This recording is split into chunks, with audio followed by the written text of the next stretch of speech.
নদীর ঢেউ, ব্রিজের গর্জন আর বন্ধুদের হাসি সব মিলিয়ে এক অপূর্ব স্মৃতি হয়ে রইল। আমরা বন্ধুরা সিদ্ধান্ত নিলাম এবারের রমজানের এক সন্ধ্যায় এক ঐতিহাসিক ব্রিজের তীরে ইফতার করব। হাডিং ব্রিজ বাংলাদেশের একটি ঐতিহাসিক এবং গুরুত্বপূর্ণ রেল সেতু। এটি পদ্মা নদীর উপর অবস্থিত। এটি পাবনা জেলার ঈশ্বরদী এবং কুষ্টিয়া জেলার ভেড়ামারাকে সংযুক্ত করেছে। এটি ব্রিটিশ শাসনামলে 1915 খ্রিস্টাব্দে নির্মাণ করা হয়েছিল এবং এটার নামকরণ করা হয়েছিল তৎকালীন ভাইসরয় এর নামে।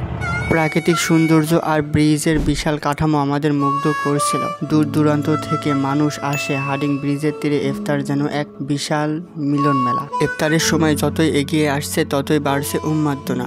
মসজিদের আজানের অপেক্ষা একটি বিশেষ মুহূর্ত। তখন সবাই মিলে মিশে এক ইফতারের অপেক্ষায় মুগ্ধ হয়ে আসি। মসজিদে আজান দেওয়া শুরু হলেই আমরা প্রথম খেজুর মুখে দিয়ে প্রশান্তির অনুভূতি। পদ্মার ঠান্ডা বাতাস আমাদের ক্লান্তি দূর করে দিচ্ছিল। খাবারের সঙ্গে গল্প, হাসাহাসি আর নানা স্মৃতির আদান প্রদান। ছোটখাটো ঠাট্টা তামাশার মুহূর্তগুলো আরো রঙিন হয়ে উঠেছিল। হাডিং ব্রিজের তীরে ইফতার আমাদের কাছে শুধু একবেলার খাবারই নয়, এটা ছিল বন্ধুদের সাথে কাটানোর এক কিছু সুন্দর মুহূর্ত যা আজীবন মনে থাকবে। নদীর ঢেউ, ব্রিজের গর্জন আর বন্ধুদের হাসি সব মিলিয়ে এক অপূর্ব স্মৃতি হয়ে রইল।